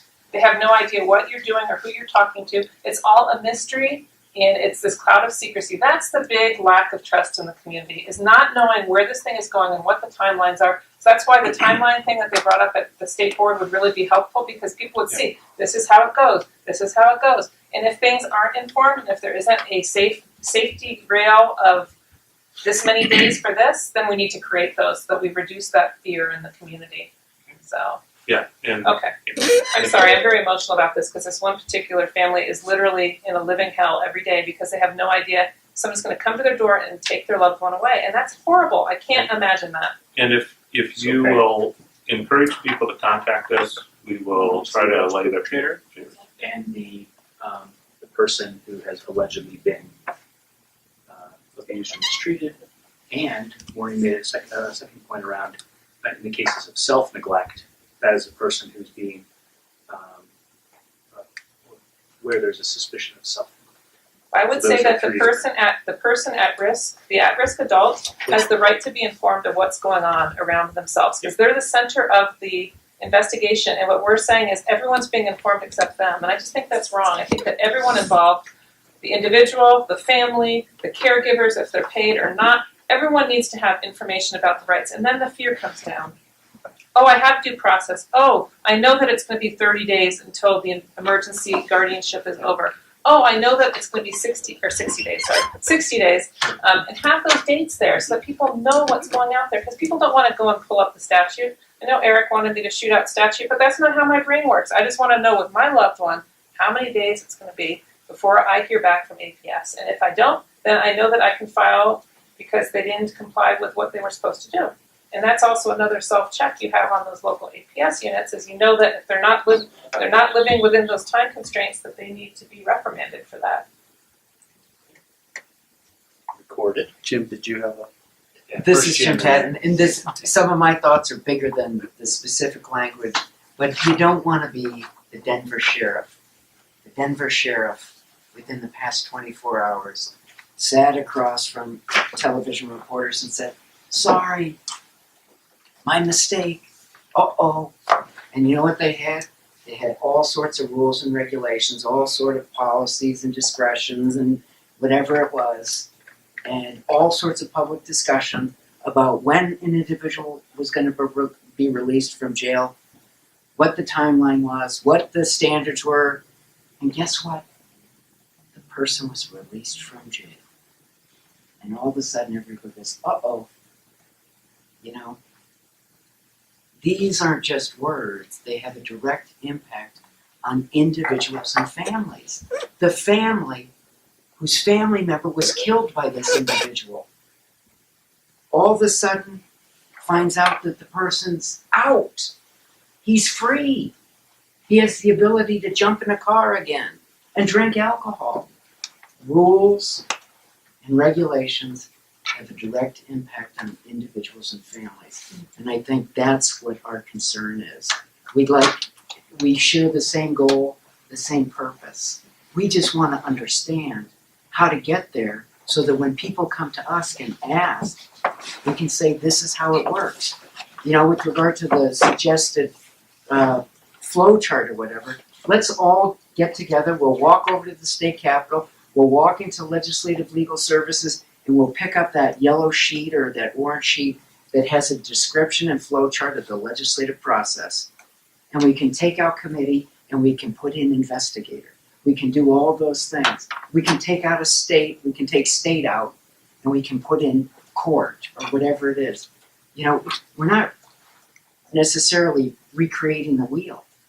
You know, if these words are meaningful and they're supposed to guide individuals and the state and the investigators, let's have it on paper, just as we do at the state capitol. Well, I think the point is not that it's not on paper, it's just that it be in a graphical form so that people who are not lawyers can absorb it and understand. Well, I right think now, it's a fair suggestion. yeah, and right now, you know, Mark and Mindy and Peg keep saying, bring me a case, bring me a case. People don't understand what that means because they think that bringing it forward, they don't know where that information is going to go because they don't see the flow. They don't see the timelines. They don't see the process because everything is he said, she said, this, that, and there's just no clarity there. So I think we can do that, it would really help bring down that, and these are people who cooperated with APS. They gave them everything they wanted and they still lost their kid. They still lost their adult child to APS even after cooperating. So that cooperation didn't result in a good outcome. So why would they come and then ask for more help from the same group that they see as having kidnapped their loved one? So that's the thing, is I think having that written out would really help. we are offering to look into any case that is of concern. Right. And that is a standing offer to anyone, any I've heard it citizen many of Colorado. times, Right. So, I'm and just we've saying done that before. If we just have parameters though, people would feel safer to come. They don't know what their rights are, they don't even know if they're under investigation, That's so, That's yeah. what this is about. Yeah. Right? This is about due process. That's what we're trying to install. and notification of it And- starting is and part of it. I'm concerned that we might not get through it. That's okay, I think the discussion is rich, I think that, coming back to that issue of, right now, it's us versus you, us versus them, I want it to be about we. Okay, and I brought this up at the sub-pack. I should send you the little testimony that I did, Mark, because I thought I hit all the points pretty well. We're all in this together. I don't want anyone to be abused. If somebody does get abused, they need to face the music. But I don't want this to be written to a point where it creates fear in the community and used as retribution. And right now, because of these stories floating around, and this is a tight community, people are scared of APS, and it should not be that way. APS should be the place that we feel comfortable calling when we have a concern about someone. Right now, that's not the case. So we need to change that paradigm, and I think making more clear notification, flow chart, that'll reduce that mystery and increase the trust. And that's all I'm trying to do by coming here. And believe me, I could do a lot of other things with my days than go over rules and rights, but I'm trying to create some safety rails so that people see this as something that's supposed to help, not hurt. And right now people see it as something that's hurting them. So, quick summary here.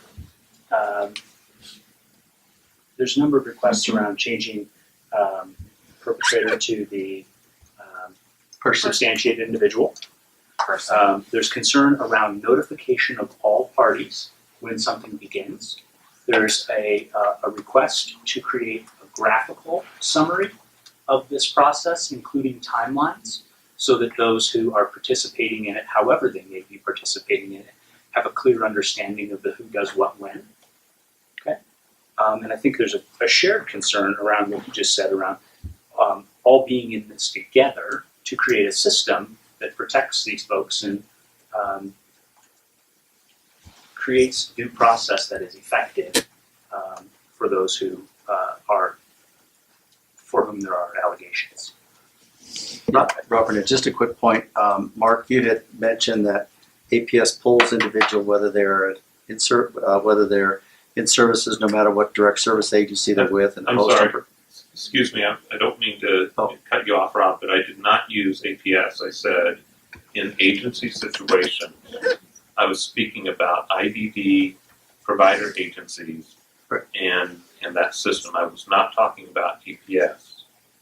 So I just need to clarify. Well, but still in context, at the March meeting, when that subject came up, Reggie looked right at me directly and said, they cannot be pulled without a court order. So, but I get the impression that from your discussion that somehow that's changed. Administratively, with the alleged. I'm talking about, I'm talking about IDD and in the IDD world, in a service agency environment, how a business or an organization would deal with an allegation of abuse, because there's rules and regs from HICPA in the IDD system that you have to protect the safety of the individual under care. And so if you get an allegation of abuse, until you get to the bottom of that, you have to take steps to protect them. That's what I'm referring to. I'm not talking specifically to the APS situation or its investigations. So, anyway.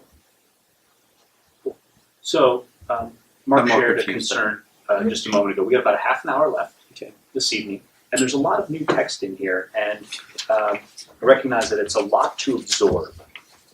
And so, Greg, can I make a suggestion? sure. So this is section 910, 920, all the way to the end. We had posted this on the website for, I think it's been available for like at least a week. And then Maureen gave it to you, I think a week or two ago. So I feel like folks have had the opportunity to look at this. I'm wondering if it makes sense to just say, are there any specific changes that people would like to make in the last half an hour that we have, so that when we go to the state board next month, we have your input on any specific language in this, that it's pretty much all additions, as you can see by the all-caps, so that you think the language should not be included here as a proposed rule revision. If that makes sense. Yeah, I think that does make sense. So if you can direct to a specific portion of this and either ask clarification or propose a revision, I think that'll help here. Rob? Well, I guess my concern is that all these rules are based on a very low standard preponderance of evidence.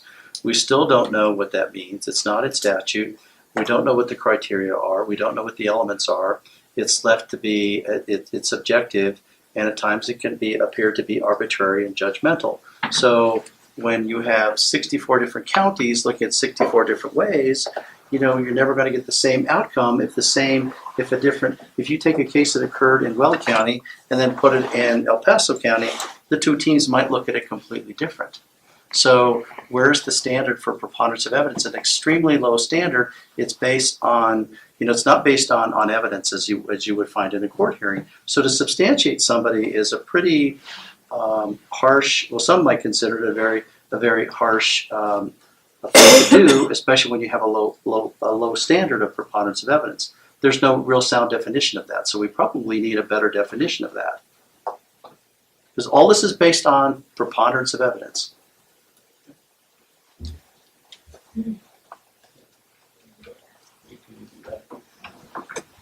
Cool. Jim? I don't know if there's a word that you could include in the general description of the process that's more instructive. State level appeals process. I don't know if somehow you could describe that it's an appeal process for a specific type of allegation and investigation. And I don't know.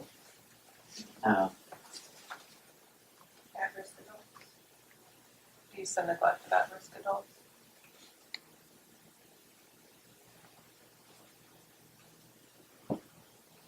So you're saying it should be more specific to reflect the content of each section? A little bit, Yes. because it seems very generic Yeah. when we're talking about really important specific matters.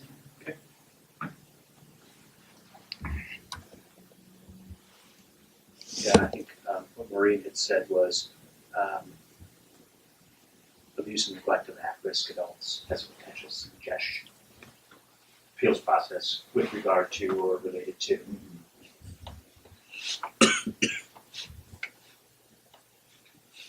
Thanks, Jim. Bob? Thank you. And on proposed rule 18, letter E, why is it only 90 days? At least the Civil Rights Commission gives you 180 days to file something. I'm not asking for years for this to go on, but I think that 180 days would be more consistent with something like civil rights What or. section are you on? I'm sorry. Oh, I'm sorry. I'm on proposed rule 18, and I'm on the top letter E. The very first, the appeal must be submitted to the State Department within 90 calendar days. Oh. So what I'm proposing is that should be a longer time frame, that should be at least 180 days.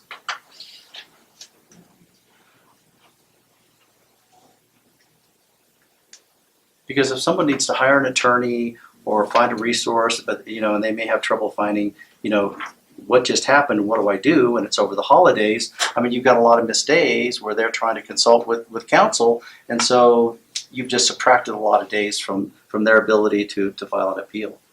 So I would say that 180 days is a much more reasonable standard. Thanks, Rob. I just want to pause. I know we only have one or two folks on the phone. Any questions from the phone or any requests for an edit?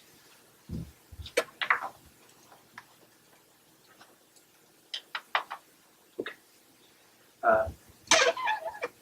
Appreciate the actionable suggestions so far. Where else do you read something that you believe should be adjusted or clarified?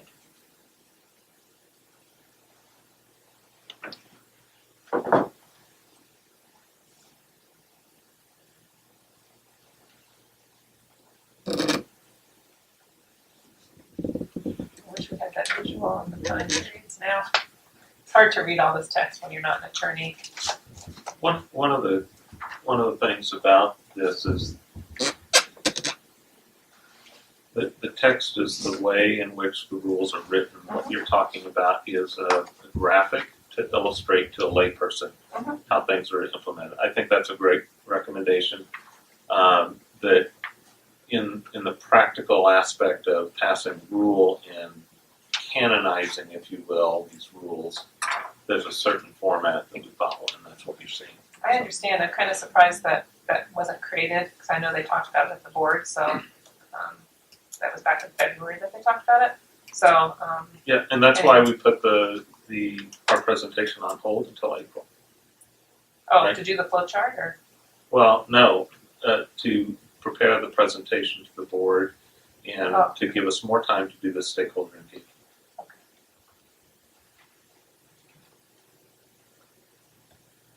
Other specific spots.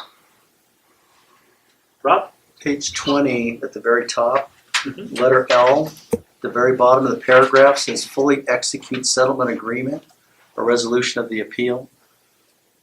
What does executed settlement or agreement mean? Are we talking policy changes? Are we talking monetary damages? What are we talking in terms of, what do those terms mean? Executed settlement or agreement? Does it mean you are going to give the direct service agency, they were told to do something by APS and they followed suit, but they were their reputation was damaged, something that occurred? Are we talking monetary policy, a letter of apology saying, oops, sorry, we messed up?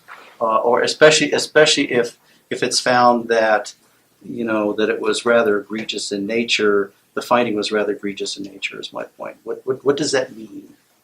What is APS willing to settle on, I guess? This is CARE. And just to be clear, APS does not handle the appeals. Yes. I guess it's the appeal lady. I'm sorry. So, That would be managed through CAMDRS. Okay. This is CARE. And the execution of the settlement agreement would be limited to the terms in the settlement. And typically that's related to a time frame. So for example, if something were going to be settled, it could be settled immediately. It could be settled with contingencies so that there weren't any further substantiations for a certain period of time. And that's the limitation of the execution of the settlement agreement. It's not about providers, services, treatment planning, case planning, those types of things. So it's just bureaucratic. No, More administrative in nature is what you're saying. it's administrative in nature, but there's some behaviors that are part of the execution. So for example, usually the time frames are related to time that there would not be any additional substantiations of abuse or neglect of an at-risk adult. So it sounds like it's conditional to me, like it's stipulated, is what I'm hearing you say. There are some stipulations sometimes in the settlements. I'm more confused than ever now. But anyway, thank you for trying to explain it to me.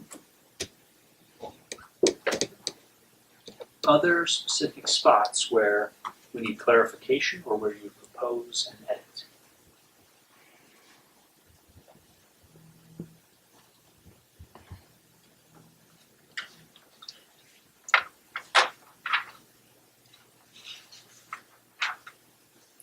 Recognize this is a bunch to read, so let's give a little bit of time for that to occur. We still have 20 minutes remaining, so we'll just take the time to absorb, make sure everybody's got a good copy, and then we'll handle questions as they arise. Same rules go for those of you on the phone. Just chip in if you would like.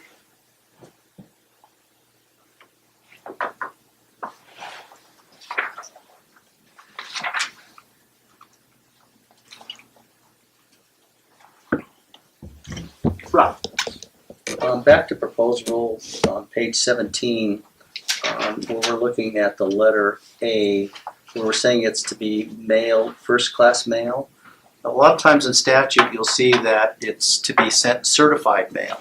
So that there's proof that the sender sent it and the receiver received it. So that there's some proof that it was actually in the process within the time frame that it was expected to be. So I would make that recommendation that we would say via certified mail. Thank Thank you. Because an address might have changed, somebody may have moved, a number of things could have occurred, and they may not, and they may lose out on their rights to an appeal. Okay. I think that's fair. Maureen? Yeah, I'm just gonna say that came up during the state board discussion too, about maybe having, I think they said signature proof of receipt, There you go, that's even better. signature Proof of signature. proof of receipt, yeah, that it actually got to that address.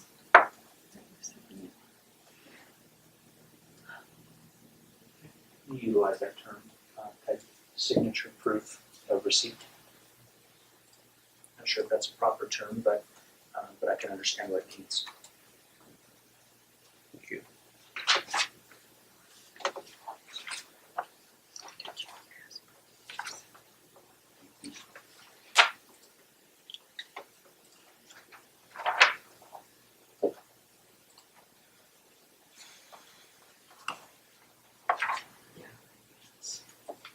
Can I just give one broad comment? Sure. I just have a problem with the whole section. And I'm not gonna make any language changes, but I just think that, this is the answer for due process, this whole thing. I just think there's a lot of, debate over at the Capitol about what due process means and, kind of falls into that, general thing about putting someone on a blacklist, which is really what the CAPS registry is. It's a blacklist. It's keeping people from being able to pursue their livelihood.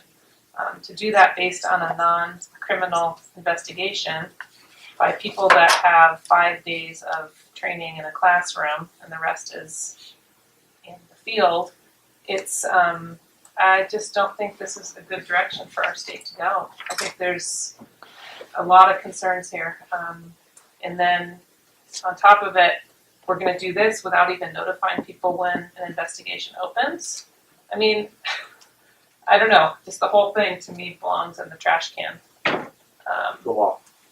Yeah, the way that they're convicting someone based on administrative information. I know it's not a criminal proceeding, but you are going to keep people from working in their livelihoods based on these decisions. So it's a huge, huge thing to substantiate or non-substantiate. And then the fact that the people can't even see it without a court order. I mean, it's just ridiculous. The whole thing is ridiculous. I mean, I tell people about this and they're like, this is Colorado, this is the United States, how could this be? I mean, it blows people's minds away.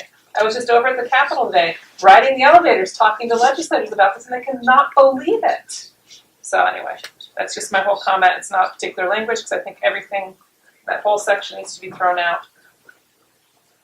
Jim? This is Jim Tadden. I think oftentimes these types of laws are sold as shields, but they're used as swords. And I think my interest is in the process and the system in place. A public defender or a criminal defense attorney who is representing someone who has been charged with a sexual offense, that doesn't mean that the public defender or the criminal defense attorney supports sexual assaults or murder. He's there to ensure that the system works. And I think that's one of the reasons why I come to these types of gatherings, you know. The salvation of the state is the watchfulness of the citizen. You know, it's not a judgment of, you know, the agency, it's not a judgment of the employees. It's looking at the words and trying to anticipate how they'll be construed and how they'll be applied and how they'll be analyzed by courts of law.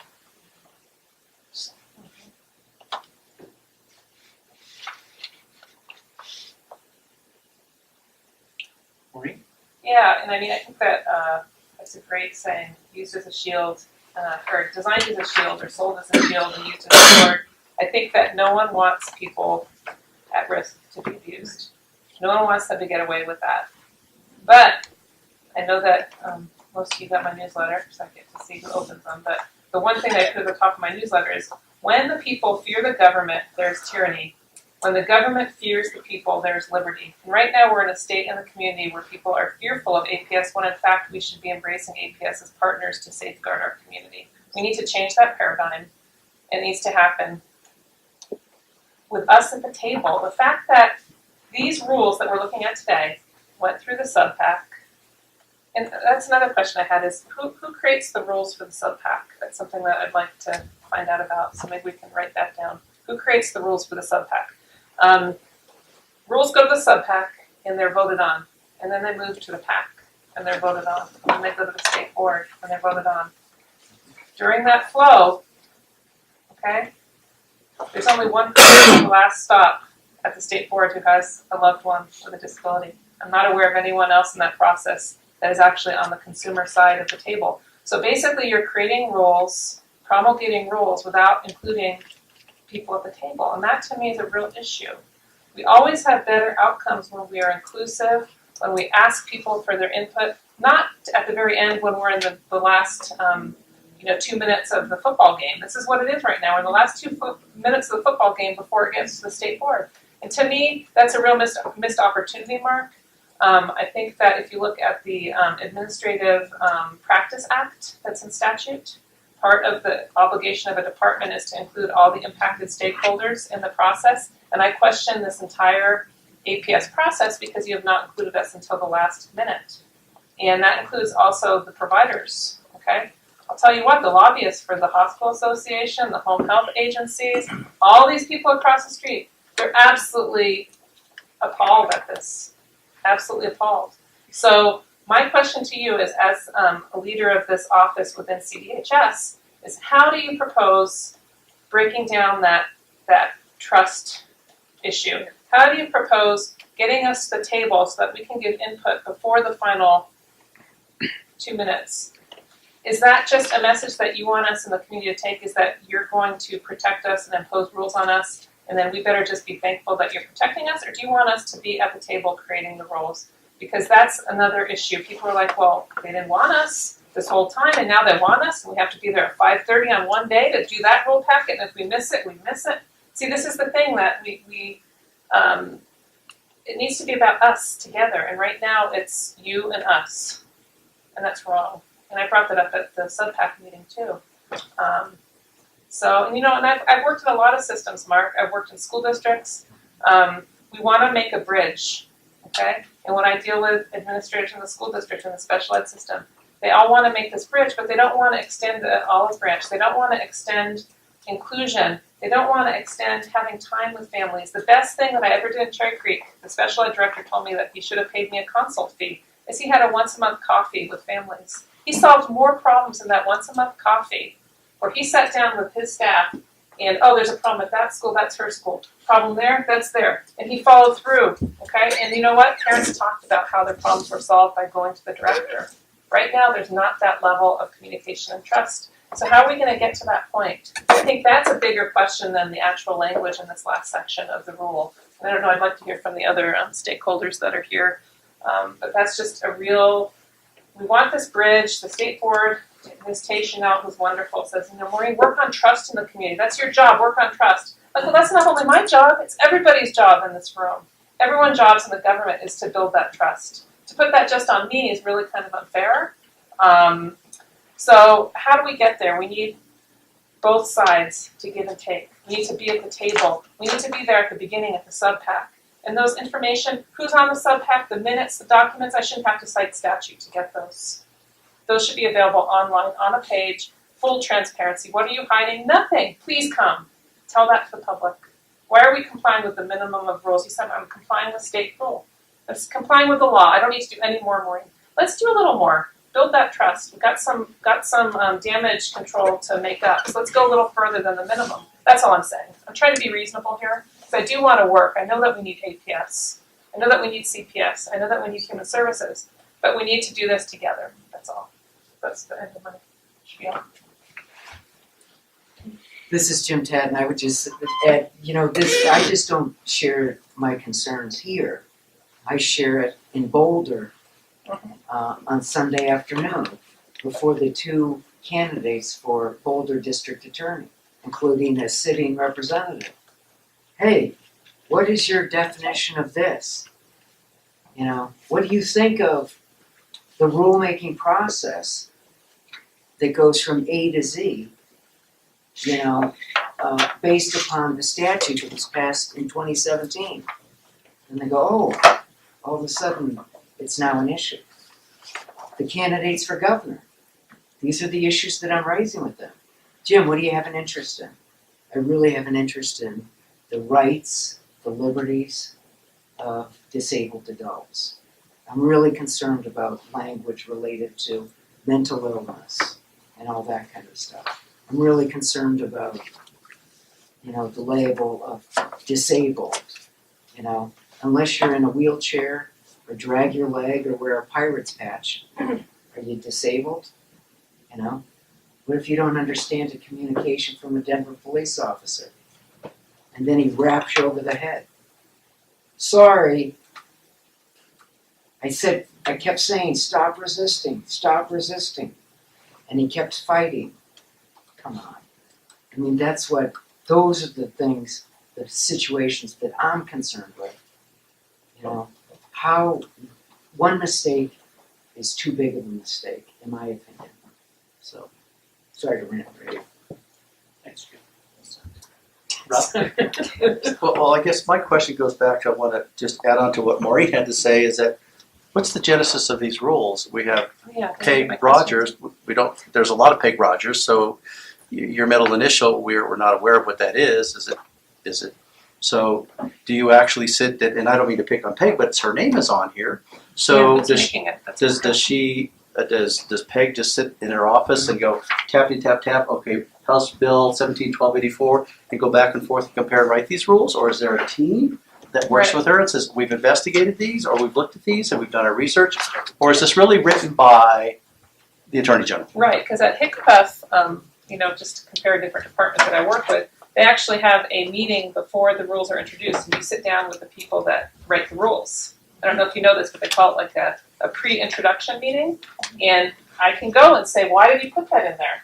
And it's before it's ever introduced, and so you actually can see the people that write the rules, but I don't know who's writing the rules here, so thanks for following up. I kind of got off on my rant.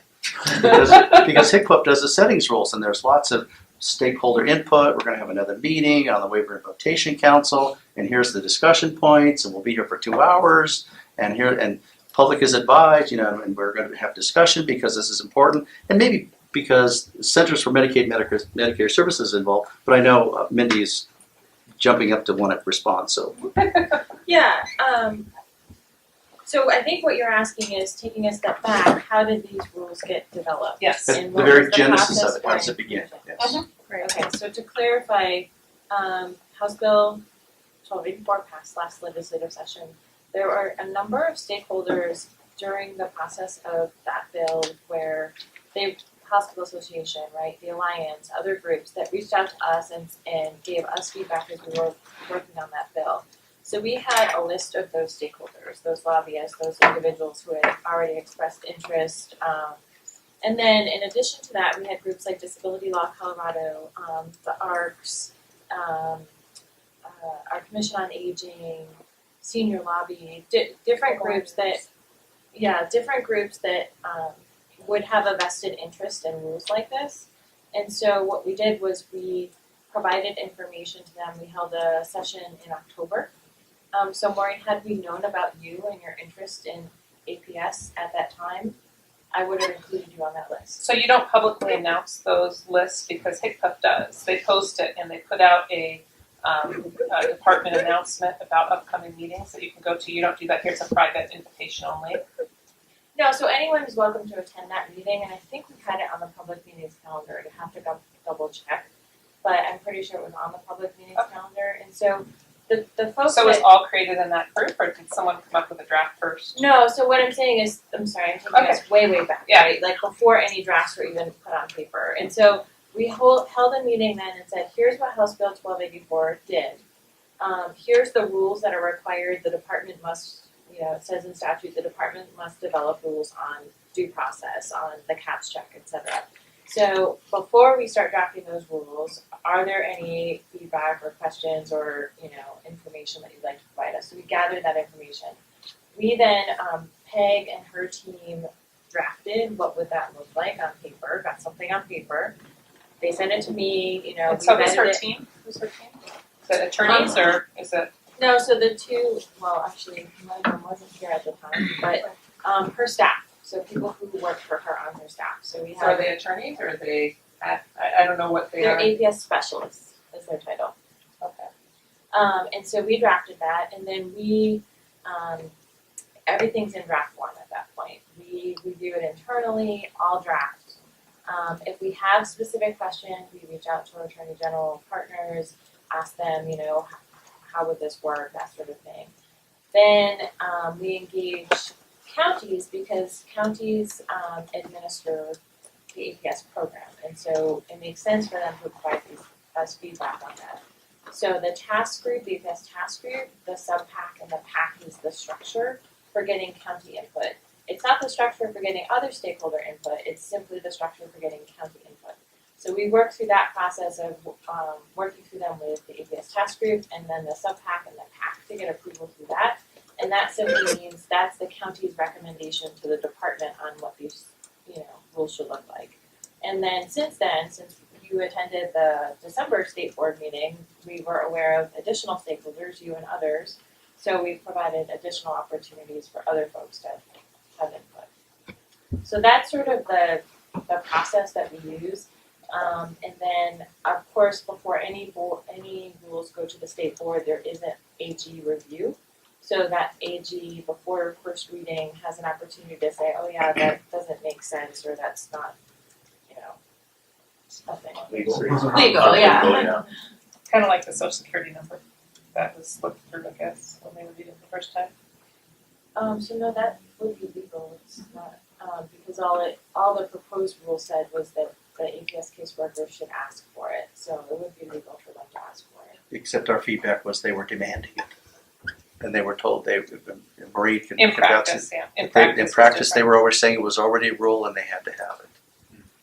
So some, not all, but some feedback that Maureen was getting from families and individuals is that they were already jumping the gun as if the rule was already in place. Right. So, because Maureen has a widespread distribution of on her email list and has for quite some time. So I'm surprised that none of those organizations that you mentioned, you know, would have said, hey, have you talked to Maureen? There are several other advocates that represent families and vice versa, or interested people interested in doing this. So I'm surprised none of them responded or distributed. It's really weird, I don't Yeah, because know see, what like the ARC, They the don't. ARC, They're not how just, many people does the ARC have membership? well, they don't represent all I know, IDD they individuals. only represent Only like individuals that pay have membership fee. that So have all those very groups that you small. mentioned, very small. Very small. I'm not a member of any of them.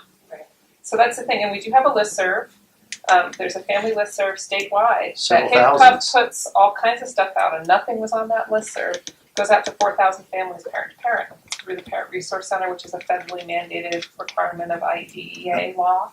So, And that's just one of her and I have my newsletter and my website. So anyway, I just think that, you know, looking back and doing like a post-mortem of the process, I think that being more inclusive would just benefit, so that would go smoother through the whole process. So I appreciate the information because it's a little bit of a mystery to us out here, like how things come about and how And they I think develop. you know that you're on our list now, so you'll get things going forward. But how many more Maureen's are out there? I don't know, that didn't find out about it, that are impacted by it. That's why the Administrative Practice Act exists, is to make sure that you get that information out there to the small providers. The most interesting thing from my newsletter, and then I'll be quiet, is that I send it out to all the IDD program providers, process they call it. HIPCUP has it on the website, it's all available. I just highlighted it, put it in a MailChimp account and sent it out. The number of opens I had on that, they had no idea because they don't have a trade group. They're not a member of the Alliance. They're not a member of aging things. They only serve the IDD. None of them knew this was happening. You should see the numbers on that. In the 50s per, that means they forwarded it and 50 people have opened it on those email accounts. So I mean, there's a lot of concern, and that's a constituency that I really think is impacted by this, and it's all available on the web. So there's a lot of places you could reach out if you made the effort. So maybe in the future, your team, in addition to doing the rules, could just say, how can we distribute this information out to more people? Because HIPCUP has like a provider meeting, directors meeting once a month, and that's an easy place to send stuff out. Everybody that's served by IDD goes to those. Kind of a related thought with regard to stakeholders. I don't want to hear another special session called and listen to hours of lawmakers standing up saying, sorry, it was a drafting error. How many people, whether they be state employees, paid lobbyists, issue organizations, or advocacy organizations, looked at that bill and let it go through? Commas matter, periods matter, words matter. I think that's why you have individuals like me and Maureen and everyone here concerned about this kind of stuff. We don't want lawmakers standing up going, oh, sorry, my mistake. We don't want the Denver sheriff sitting in front of the television, sorry, my mistake. Those may work for some people, but they don't work for individuals and families that were touched by an error. That's true. Yeah, and then the other thing is that I talked to a legislator in the elevator who shall remain forever unnamed. I said that I was coming over to this meeting, and they said, "Oh, God bless you," because I think that the reputation of DHS is not a warm and fuzzy experience. So let's change that. Let's see what we can do to make it a little bit more open. So, Tony. This is Tawny Couch. My personal journey with the Colorado IDD population has been interesting. I don't know about the rest of you, but I was actually a host home provider for 3 years, way back, and learned very quickly that was something I was not going to do for the rest of my life, given that the places that Mindy brought up, Alliance, so they're representing all the CCBs, which, whether we want to call them or not, they're corporations. You act like a business, you're a business, and you're for profit, you're for profit. Whether you hide behind a 504, 501c3. There, thank you very much. That one. That alphabet soup. And that has been my complaint all along. When you're talking about sending out and having this starting with these large groups, their skin in the game is to keep their skin in the game. And for those of us that our skin is our children, that's where the problems lie. We're just one little person that we're trying to protect. We have, our heads are down a lot. We're in the game. We're making sure everything's going the way it's supposed to be in our lives, and our children are protected and safe and moving forward to the best of their abilities. So having somebody literally come up and maybe take our elbow and go, hey, we'd really like to get your input, and I know that that's a lot to ask because there are a lot of us. We might just go, oh, okay, so you really do want to hear from us, the people that are involved day to day. So I guess my other concern is the cap system. Oh, my concerns are all over the place with that one. Number one, what are the levels of encryption on this particular list? It's going to be very easy, unfortunately, for this list to be used against people, and perhaps not even for anything having to do with working with somebody with IDD or with the elderly or people at risk. I am concerned that it will go the way of what happened with people who are not paying, and I'm not giving them a pass, believe me, not paying child support and all of a sudden no longer have a driver's license. So I'm very concerned with that. Who's managing it? How is it going to be managed? Who's in charge of it? And what vetting goes into those individuals? This is a lot of very, very important lifelong problems that can go on for people. And HIPAA information too. Yeah, Medical information. I have in the past worked for school districts, and if a child bites you, all of a sudden they want all of your medical information, but as an educator, you have no right to ask for theirs. There's a lot of, I know we don't like to get into the what ifs, but these are things that happen in other situations, and we're trying to take that information that we know and as fully functioning adults generalize that information into other situations that look a lot like what we've lived already. So I appreciate your time and allowing me to talk to you about my concerns. Thank you. Right. So where do we go? We have one additional stakeholder engagement session this month. That's on Wednesday, the 28th of the month. We'll cover Rule Packet 3. That's available in the same spot that you find Rule Packet 2. So I invite you to use the time between here and there to review that and perhaps engage others in the conversation so that you can have a meaningful feedback on that, like you did tonight. It'll be from 5:30 to 7:30, same room. Again, please, if you're going to bring additional folks, make sure they have their ID. That's one of the building's policies.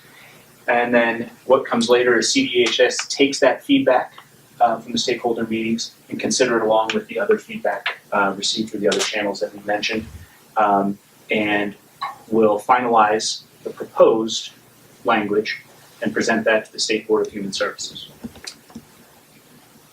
Okay. Thank you all. Appreciate that. Thank you for joining on the telephone. Is there any final comment from the phone?